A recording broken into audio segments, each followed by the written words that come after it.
Monroe Mann, YouTube's coolest live streamer. I do music, comedy, improv, current events, and motivation, inspiration, legal stuff, psychology, good stuff all around. I got some requests that I do some book reading, so I'm going to be reading from this book, Principles by Dalio. And I hope some of you guys find it interesting, and I'll throw in my own thoughts as I come up with them while we're reading. And so we'll learn, we'll do some good stuff together. Let me just bring this a little bit closer. Hello, Drifter of Sorrow, first person here on live stream. All right, so chapter 8. Again, this is from Ray Dalio's Principles. And actually, let me just do a poll while we're doing this. Do you this format where I read books? Okay, so this is an experiment. We'll get some feedback from you guys as well, and maybe we'll also do this on the breakdiving channel too. So, looking back from a higher level. Let me put this a little bit lower. As I look back on my experiences, it's interesting to reflect on how my perspectives have changed. When I started out, each and every twist and turn I encountered, whether in the markets or in my life in general, looked really big and dramatic up close, like unique life or death experiences that were coming at me fast. With time and experience, I came to see each encounter as, quote, another one of those that I could approach more calmly and analytically, like a biologist might approach an encounter with a threatening creature in the jungle. First identifying its species and then drawing on his prior knowledge about its expected behaviors, reacting appropriately. When I was faced with types of situations I had encountered before, I drew on the principles I had learned for dealing with them. When I ran into ones I had never seen before, I would be painfully surprised.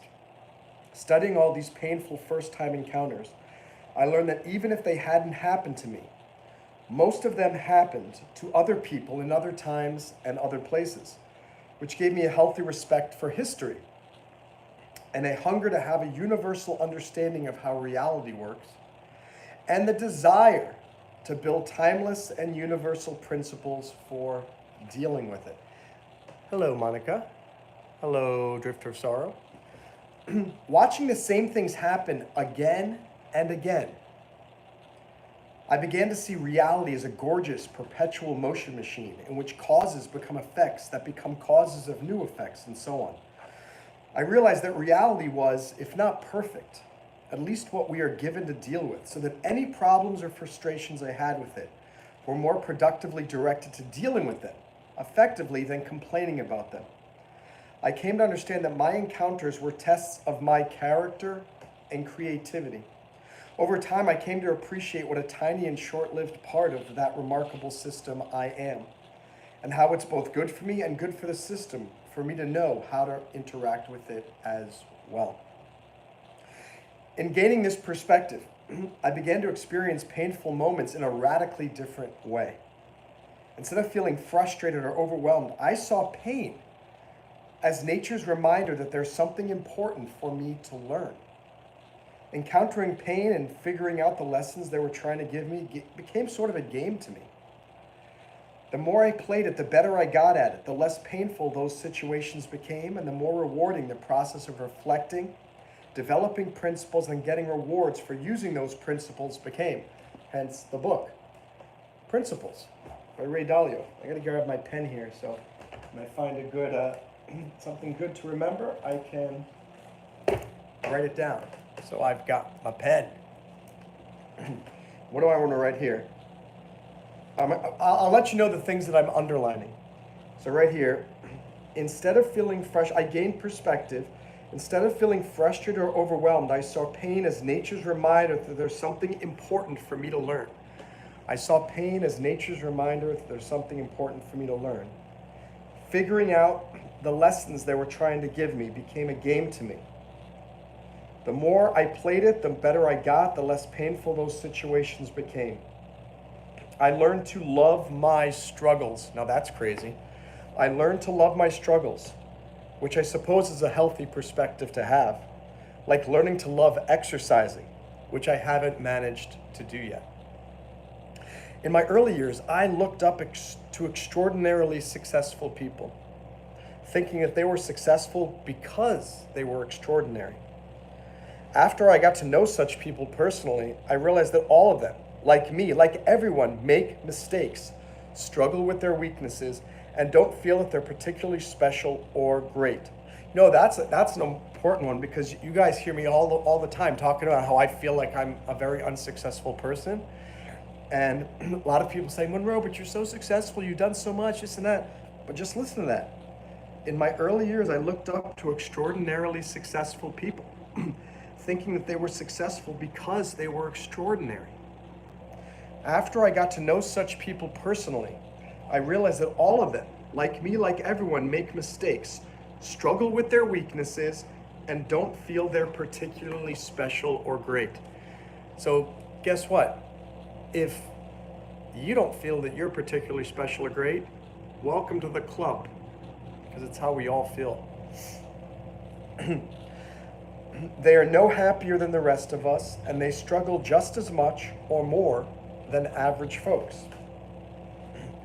Even after they surpass their wildest dreams, they still experience more struggle than glory.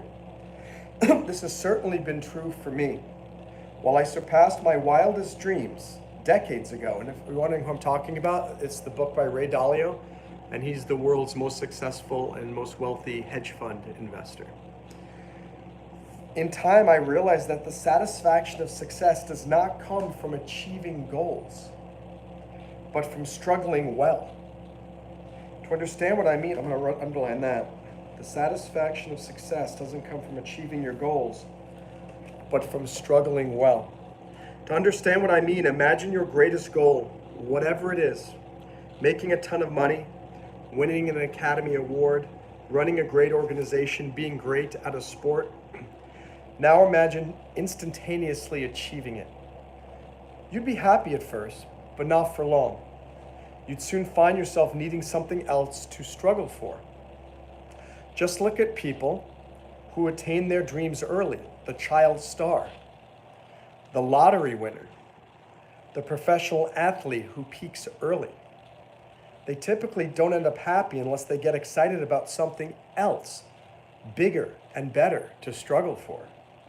Since life brings both ups and downs, struggling well doesn't just make your ups better, it makes your downs less bad. I'm still struggling, and I will until I die, because even if I try to avoid the struggles, they will find me. I mean, this is really good stuff. I'm going to read that again because I think it's worthwhile. While I surpassed my wildest dreams decades ago, this guy's a multi-billionaire, I'm still struggling today. In time, I realized that the satisfaction of success does not come from achieving your goals, but from struggling well. To understand what I mean, imagine your greatest goal, whatever it is: making a ton of money, winning an Academy Award, running a great organization, being great at a sport. Now imagine instantaneously achieving it. You'd be happy at first, but not for long. You'd soon find yourself needing something else to struggle for. Just look at people who attain their dreams early: the child star, the lottery winner, the professional athlete who peaks early. They typically don't end up happy unless they get excited about something else bigger and better to struggle for. Since life brings both ups and downs, struggling well doesn't just make your ups better, it makes your downs less bad. I'm still struggling, and I will until I die, because even if I try to avoid the struggles, they will find me.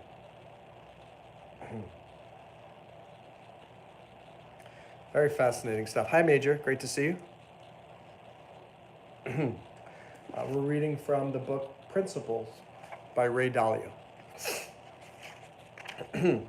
Thanks to all that struggling and learning, I've done everything I wanted to do, gone everywhere I wanted to go, met whomever I wanted to meet, gotten everything I wanted to own, had a career that's been enthralling, and most rewardingly, had many wonderful relationships.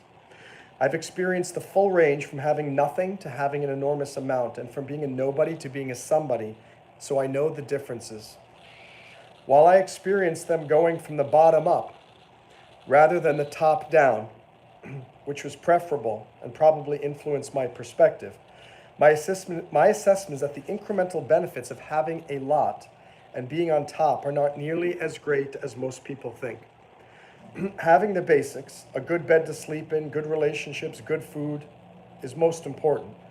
And those things don't get much better when you have a lot of money, or much worse when you have less. And the people one meets at the top aren't necessarily more special than one meets at the bottom or in between. The marginal benefits of having more fall off pretty quickly. In fact, having a lot more is worse than having a moderate amount more, because it comes with heavy, heavy burdens. Being on top gives you a wider range of options, but it also requires a lot more of you. Being well known is probably worse than being anonymous, all things considered. And while the beneficial impact one can have on others is great, when you put it in perspective, it is still infinitesimally small. For all those reasons, I cannot say that having an intense life filled with accomplishments is better than having a relaxed life filled with savoring. Though I can say that being strong is better than being weak, and that struggling gives one strength. My nature being what it is, I would not have changed my life, but I can tell you what is best for you. I cannot tell you what is best for you. That is for you to choose. What I've seen is that the happiest people discover their own nature and match their life to it. Now that my desire to succeed has given way to a desire to help others succeed, that has become my current struggle. It's now clear to me that my purpose, your purpose, and the purpose of everything else is to evolve and to contribute to evolution in some small way. I didn't think about that at the start. I just went after the things that I wanted. But along the way, I evolved, and now I'm sharing these principles with you to help you evolve too. I realize that passing on knowledge is like passing on DNA.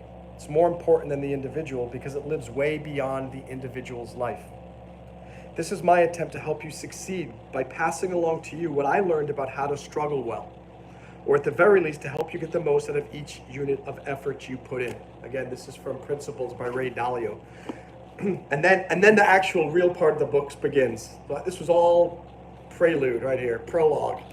And now I'm finally starting this part of the book. I think the part that I read it twice because I found it very interesting, was that the satisfaction of success doesn't come from achieving your goals, it comes from from struggling well. And he talks about it's not good if you instantaneously achieve success, because then you're not going to recognize the magnitude of how amazing it is to have achieved this success. And as you guys know, I've been YouTubing for 18 years, and only over the summer did I get monetized, and things were really skyrocketing over the summer. I was getting 100, 150 people watching, and got monetized, and then suddenly, poof, disappeared. It's almost like I got monetized, and then they stopped sending new people to me. I'm not really doing anything different than I was over the summer. But the struggle is back. And it's like for 18 years, I've been trying so hard to get monetized, thinking that's the answer. As soon as I get monetized, everything is going to become easy. But no, it's another grand struggle again with this. I don't know why YouTube is no longer sending as many people as they used to. It's extremely frustrating. I used to do live streams and get 40 to 50 new subscribers. Now if I do a live stream and I get even 1 or 2 new subscribers, I'm happy. The struggle's back. Here we are once again. And it's a difficult thing. I mean, here I'm excited that I got $500 of income here on YouTube this month. But I was looking back over the analytics of it, and apparently about like $100 of that, $150 of that was from gifted memberships from other people. And I don't foresee that other people are going to be gifting $150 of memberships again. I don't know. Who knows? but struggle is there for everybody. And it's just, and it's funny, he talks about this because, I mean, in his 30s, he was already making millions of dollars. So I have a different perspective on him because I've struggled in many ways, quote unquote. What do I know? But I am reading his book. I've struggled certainly financially far more than he has. He started a company and yeah, it went bankrupt, for a while, but very quickly he restarted it and became a multi-billionaire in a couple of years later. And I'm no multi-billionaire, and I'm sure you aren't either.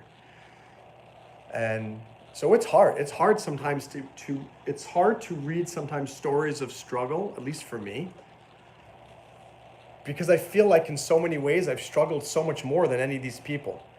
I mean, look at all these athletes.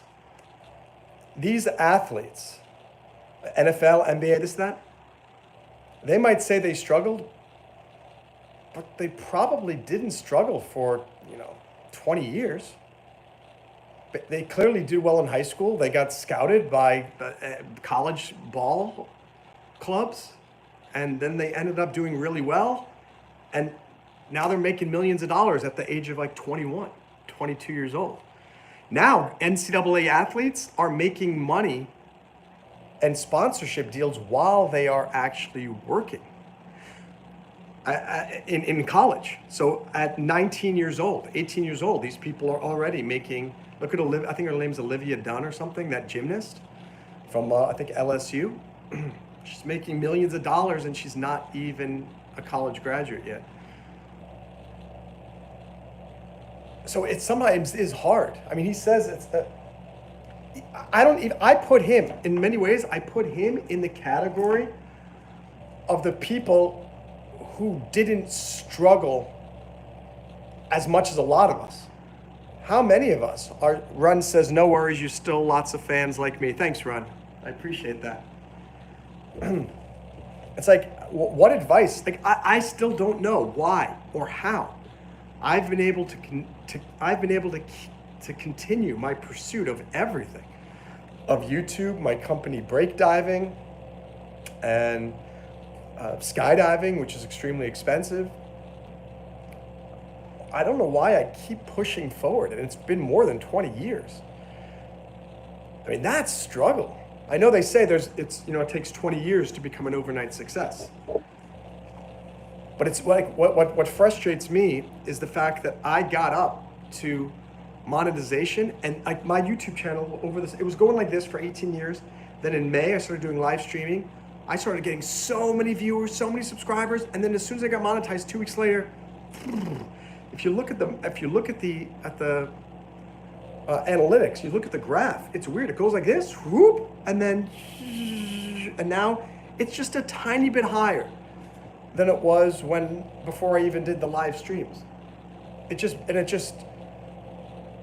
hard, guys. It's hard to continue going forward despite the struggle.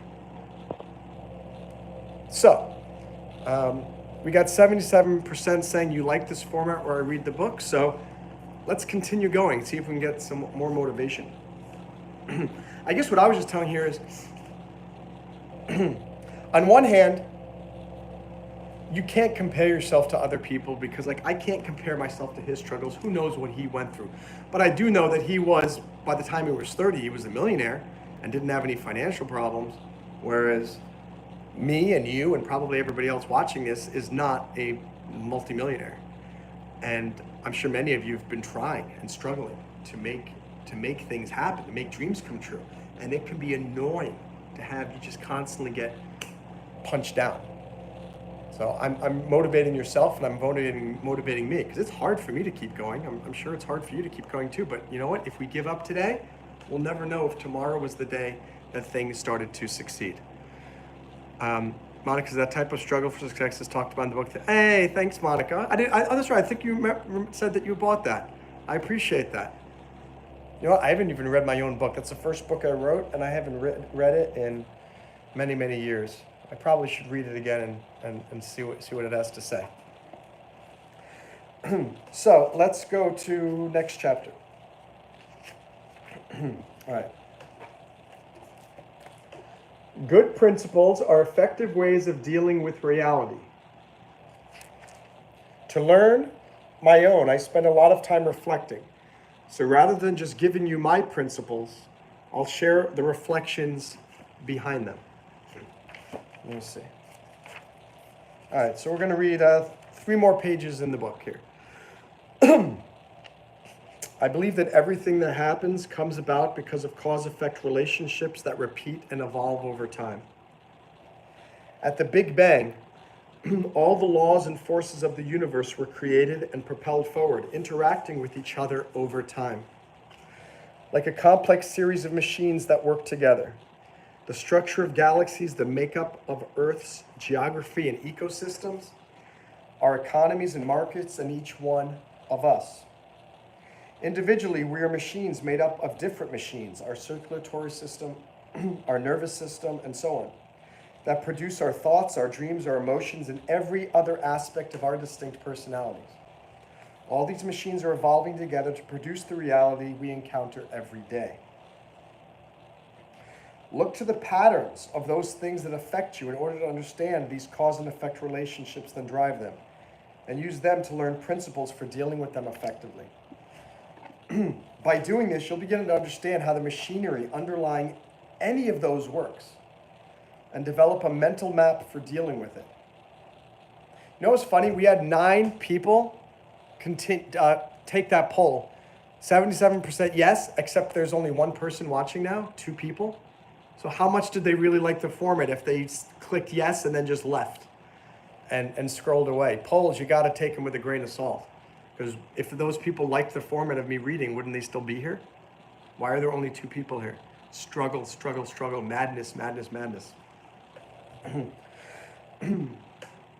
As your understanding of these relationships grows, the essentials stand out from the blizzard of things coming at you. You will notice which one of those you're facing and instinctually apply the right principles to help you through it. Reality, in turn, will send you loud signals about how well your principles are working by rewarding or punishing you. Ah, that's good right there. I'm writing that down. So reality, in turn, will send you loud signals about how well your principles are working by rewarding or punishing you. So therefore, I was just talking about how I've been struggling for 20 plus years. Maybe it's my fault. Maybe the reason why I struggle so much is because my principles are not as great as they could be. Maybe despite all of the good principles that I follow, maybe there's some one or other principles that are not correct and that I'm not going down the right path. I don't know. Could be, could not be. So having good principles for dealing with the realities we encounter is the most important driver for how we will handle them. I'm not saying that all people have the same encounters. It is certainly the case that different people in different parts of the world face different challenges. Still, most of our encounters with reality fall under one category or another, and the number of those categories is not enormous. If you were to write down what type of encounter you have every time you have one, for example, the birth of a child, the loss of a job, a personal disagreement, and compile them in a list, it probably total just a few hundred items, and only a few of them would be unique to you. So you might want to try this. Not only will you see for yourself if what I'm saying is true, but you'll also start to build a list of the things you need to think about and have principles for. So he's recommending that you write down every type of encounter you have in your life. So, for example, if I just talk about my own life, the encounters that I have already. Waking up, my bathroom oral hygiene in the morning, going and talking and helping my mom, doing YouTube lives for break diving, doing YouTube lives for this channel, going out and talking with people out on the streets, I guess you could probably do that. You could bring it down to a few hundred things what are the things that you do, that you encounter? An email that is unfortunate, a breakup from a girl or a guy, and taking a test, studying, launching a new business, launching a new marketing campaign, getting very depressed because things are not progressing as I hope. These are all things that I encounter, and I'm sure you recognize some of these as well. What's up, V-Pirate? Good to have you here. I'm reading from the book Principles by Ray Dalio. So, whatever success I've had is because of the principles I follow, and not because of anything unique about me. So anyone following these principles can expect to produce broadly similar results. Thanks for clicking like, by the way, if you haven't.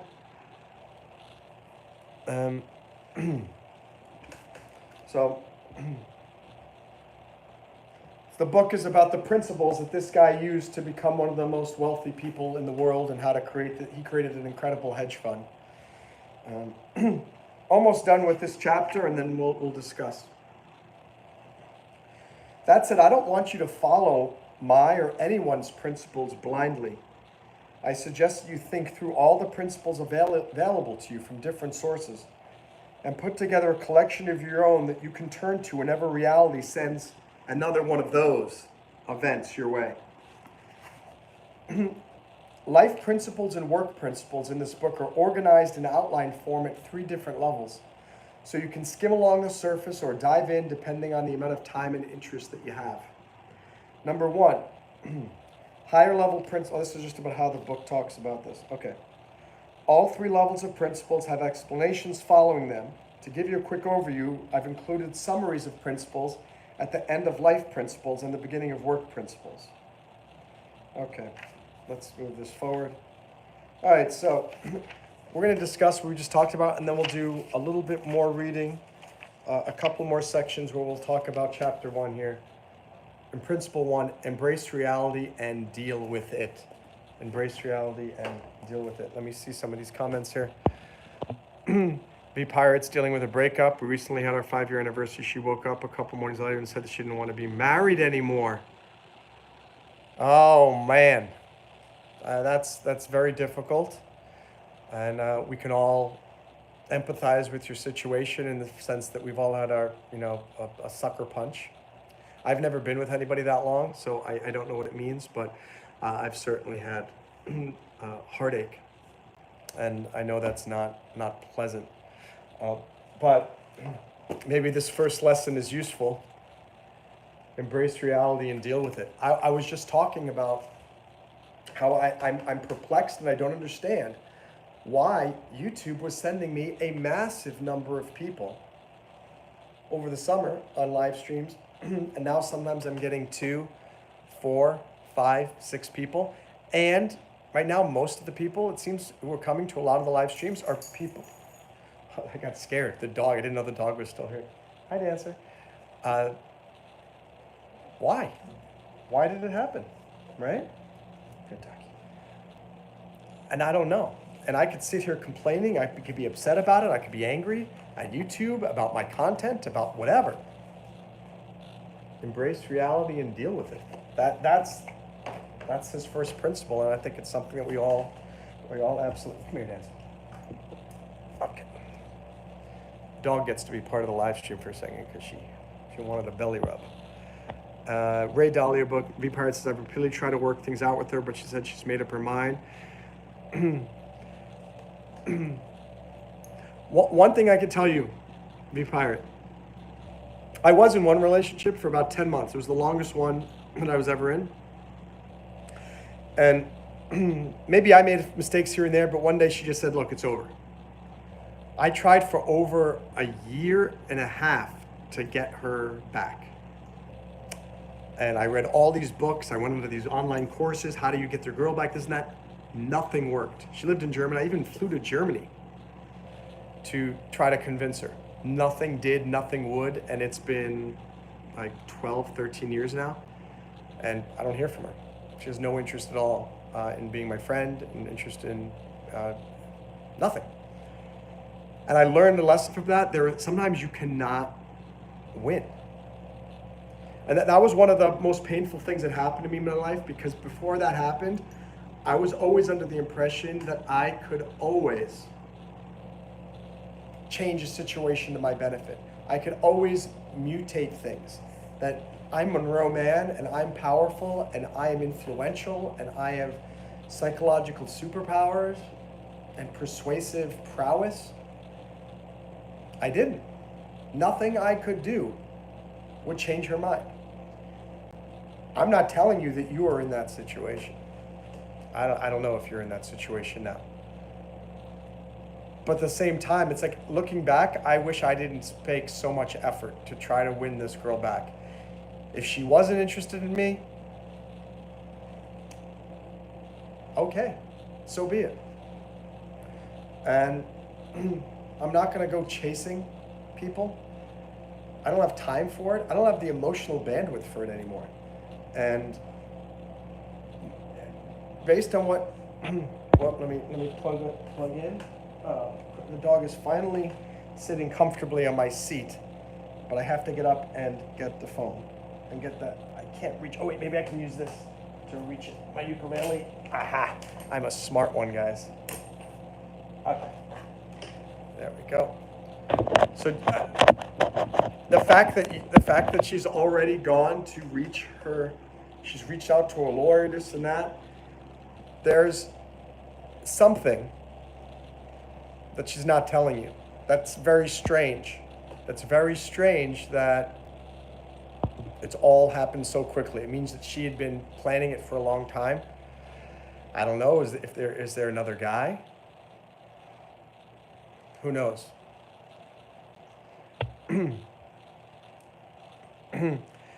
V Pirate, yeah, I've thought about that, and it's possible because of my political views.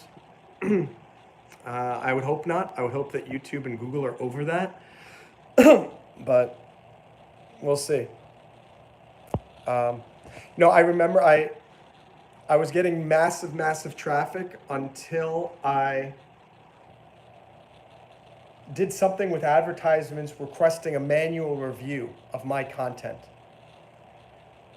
in order for some monetization. That it was only after I requested the manual review of my content, that's when suddenly it plummeted. Because again, why are so many of these other people on these live streams doing very silly stuff and not getting? I don't know. I don't want to be cocky and think that it couldn't possibly be me. But I just find it very strange that I got, like, all of you guys became fans when YouTube was sending massive numbers of people my way. Like 2 people, 3 people, 4 people on the live stream. It's so bonkers and so weird. So, all right, let's continue reading here. There's nothing more important than understanding how reality works and how to deal with it. The state of mind you bring to this process makes all the difference. I have found it helpful. Oh no, did I miss? I think I missed something. Hold on a second. Let me check my. I have to check my calendar. 1 second. Rats. I missed this meeting I was supposed to be at today at 1 o'clock. That's too bad. All right. The state of mind you bring into this process makes all the difference. I found it helpful to think of my life as if it were a game in which each problem I face is a puzzle I need to solve. By solving the puzzle, I get a gem in the form of a principle that helps me avoid the same sort of problem in the future. Collecting these gems continually improves my decision making, so I'm able to ascend to higher and higher levels of play in which the game gets harder and the stakes become even greater.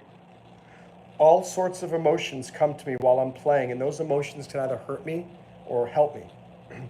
If I can reconcile my emotions with my logic and only act when they are aligned, I make better decisions. I've made a lot of mistakes in the past where I allowed my emotions to get away with my logic, and I made terrible decisions. Um,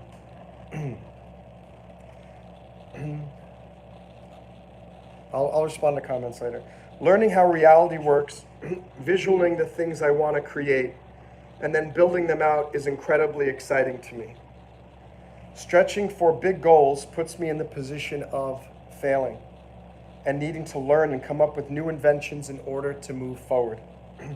I find it exhilarating being caught up in the feedback loop of rapid learning, just as a surfer loves riding a wave, even though it sometimes leads to crashes. Don't get me wrong, I'm still scared of the crashes and I still find them painful, but I keep that pain in perspective, knowing that I'll get through these setbacks and that most of my learning will come from reflecting on them. Just as long-distance runners push through pain to experience the pleasure of runner's high, I have largely gotten past the pain of my mistake making, and instead enjoy the pleasure that comes from learning from it. I believe that with practice, you can change your habits and experience the same mistake learner's high. That's interesting, a mistake learner's high. All right, so I'm going to read one more section, and then we'll review it. Section 1.1, be a hyper-realist. Understanding, accepting, and working with reality is both practical and beneficial. I've become so much of a hyper-realist that I've learned to appreciate the beauty of all realities, even harsh ones, and have come to despise impractical idealism. Well, that's interesting.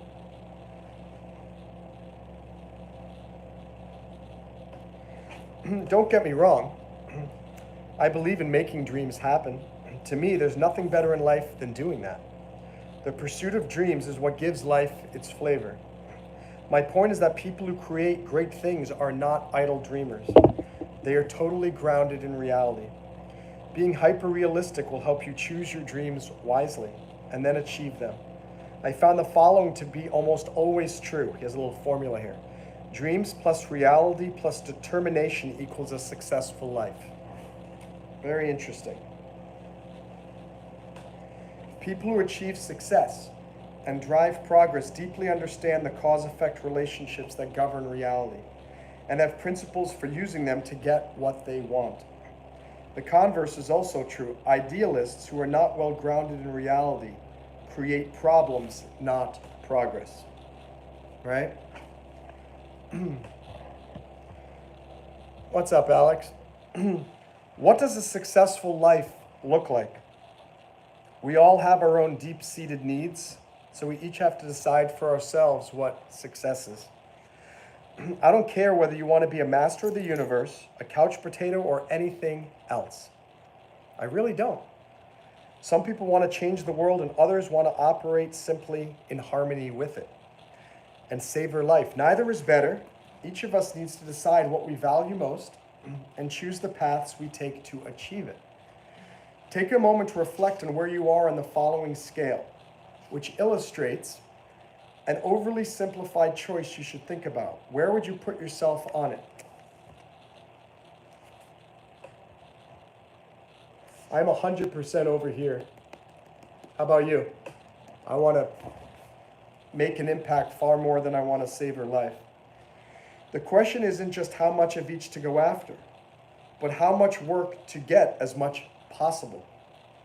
I want crazy amounts of each. Now that's interesting. He wants both.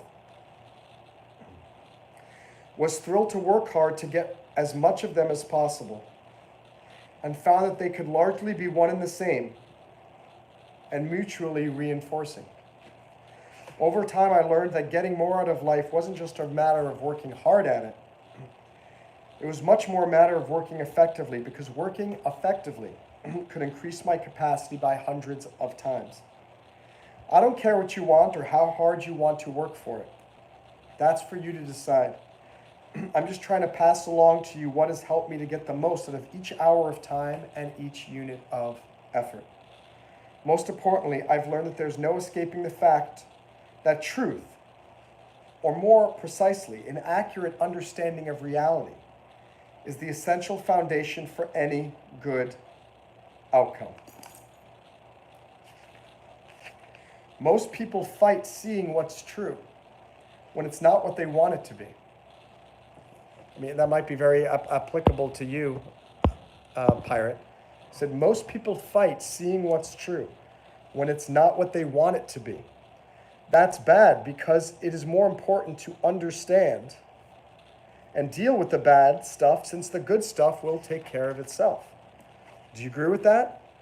If not, you are unlikely to benefit from what follows. If you do agree, let's build on that. So he said, most people fight seeing what's true when it's not what they want it to be. That's bad because it's more important to understand and deal with the bad stuff, since the good stuff will take care of itself. I think that makes sense because, and I'll end the reading from the book at that point. Good stuff is going to take care of itself because you're going to be motivated to do it. You want to go on a vacation? If you really want to go on the vacation, you'll find the... actually, I take issue with what he said. The good stuff will not take care of itself because how many people know that they say, oh, I want to visit China, or I want to go visit Paris, and years go by and they never do. So the good stuff I don't think takes care of itself either. But I think what he's saying is, look, if things are really bad, they're not just going to magically improve. The bad stuff in your life, you need to turn them around. And I think when you have an overwhelming amount of bad stuff in your life, that prohibits you from trying to pursue more of the good things that you want to create in life. And State Farm. Let me look at some of these other comments. Anyway, I guess my point being is, I think it's important to attack both. If you have bad things in your life, you should attack those, certainly. But at the same time, if you go for good things in your life, that can also maybe, if that succeeds, it could remove some of the bad that's in your life. And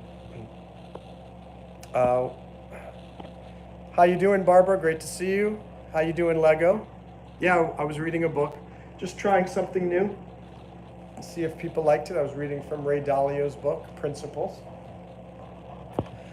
Lily Kazarian.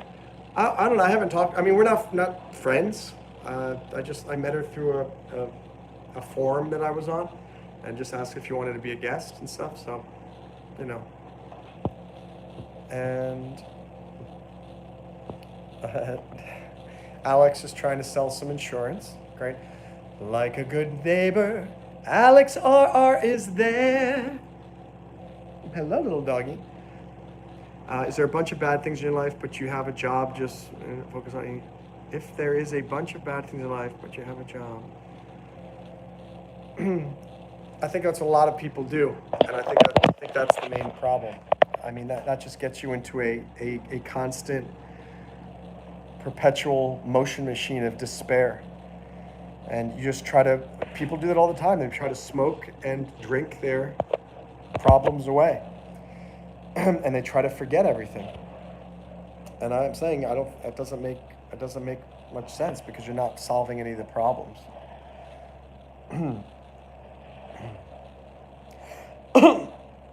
That depends. If you love the job, that's another thing. I mean, if you love your job, then you do your job. That's fantastic. But I would say 95% of people don't love their job. And of the people who say that they do, I'd say 95% are not telling you the absolute truth. That's good, Alex. You laugh at your problems.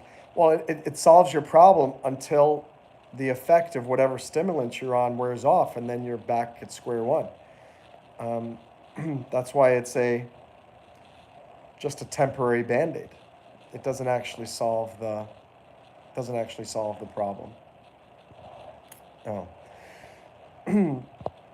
But to review, basically, I think the lessons that we learned from reading this today and whatnot are, we should make a list of all the things that we do, every encounter, every action, everything that happens, and start to make a list and see how often. Eventually, you're not going to be able to add anything new to the list because you're just going to keep repeating over and over again the things. And then what he's recommending you do is come up with a principle for how you are going to react in every single one of those situations. In the military, you would call that a standard operating procedure. In this particular situation, what is the standard operating procedure? What do we do in this situation? You might call it a handbook, an operating handbook. And he's recommending create an operating handbook for your life, which does make sense. And which dovetails into this TEDx talk that I did recently, which I think should be coming out in a month or two, called You Are the CEO of Me, Inc. If you're the CEO of Me, Inc., it means you need to take control and you need to make the proper decisions for guiding that company forward. Alex says, people unknowingly not knowing if they like a job. It's not good. That emotion is not good. Always remember, at least you have a job, because a lot more. Yeah, it's true. And it's very, you should be grateful. You should be grateful when you have a job, yes, but up to a point. Because some people use that as an excuse to just stay at a job that they hate, or to stay in a relationship that's not appropriate, and things like that. So it's great if you've got a job, and you should be grateful, but don't be so grateful that you sacrifice your principles. See how I did that? And you sacrifice who you are just to make a paycheck. This is why I always recommend that people save up a lot of money in their savings accounts, so that they call it FU money, so that you can just say, F you, I'm leaving.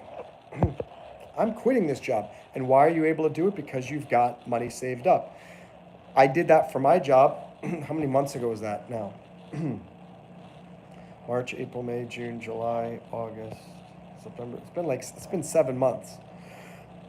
And I thankfully had some money saved up, and I have some investments and this and that. I still make money here and there with my legal clients. I'm making some money from YouTube, this and that, but I'm able to do that because I had money saved up. And I'm grateful I didn't have to stay at a job where I was being treated really, really, really poorly just to pay the bills. Alex, you are right. Be great, but you spelled grateful wrong. So you're on the wall of shame here. It's GRATEFUL. Grateful. Be grateful for what you do have. You're right. Right? And we all should be grateful for what we do have, and it's tough. And I think that's what I need to remind myself too with this YouTube thing. Even though I had a taste of the good life with hundreds of people watching, now I've got 3. The other day I did a fitness live stream, and I did end up getting about 25 people. I was very surprised about that. That was great. But I should be grateful. I got 3 people watching right now. 3 people came here to see me talk and to get some wisdom from me or be entertained by me. And I need to be grateful for that. So I'm very grateful for you guys coming. And you guys can be grateful that I still live streams, even though I'm not getting the love and attention that I used to get. And I do agree, Alex. When Donald Trump becomes president, I am pretty sure we'll all be able to save a lot more money. And it's looking very good. My fingers are crossed. I don't want to count chickens before they hatch, but I'm very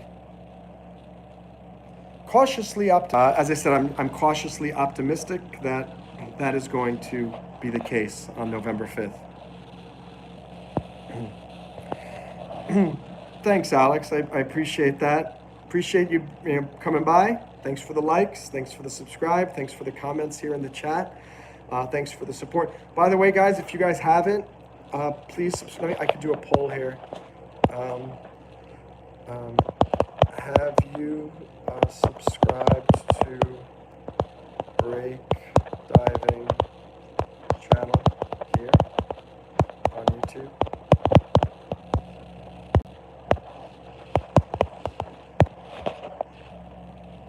I should probably remember to do this more frequently. It'll probably get more people to subscribe to the Break Diving channel.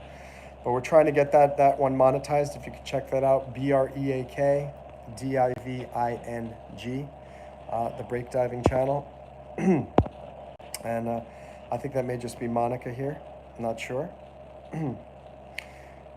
In conclusion, guys, I would just, again, I urge you to put together a list of principles for your life. Try to come up with a way to make decisions without allowing emotion to get involved.